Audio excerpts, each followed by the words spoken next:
Thank you, Mr. President. Mr. President, I come to the Senate floor this afternoon with my Democratic colleagues to voice my strong opposition to this administration's move to take money away from our military to fund President Trump's wasteful border wall. Now, I often say we make a promise as a nation to take care of our service members and their families, sacrificing to defend our freedoms. But the Pentagon's announcement this week that it plans to move billions of dollars away from critical military construction projects across our country is more than a broken promise to our troops. It is an egregious abuse of power that undercuts Congress's constitutional obligation to set our nation's budget, and it compromises critical national security priorities.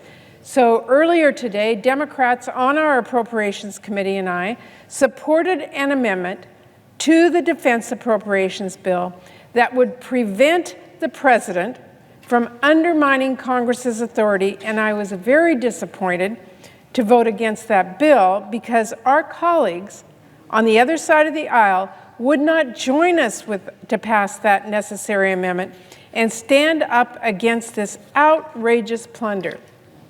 Mr. President, this executive overreach is deeply disturbing and is particularly relevant to my home state of Washington, one of the states most impacted by the Pentagon's reckless decision this week, where we learned that efforts to update the pier and maintenance facility at Naval Base Kitsap, a project essential to ensuring the safety and readiness of our military's nuclear submarines, are now deferred indefinitely because the nearly $89 million that Congress appropriated specifically for that priority is now being moved to build Trump's wall.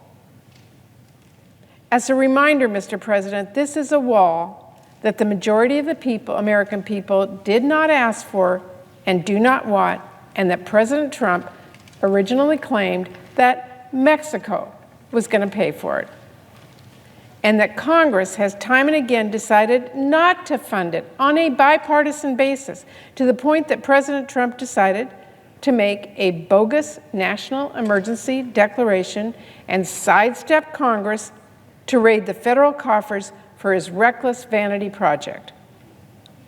And it's not just Naval Base Kitsap.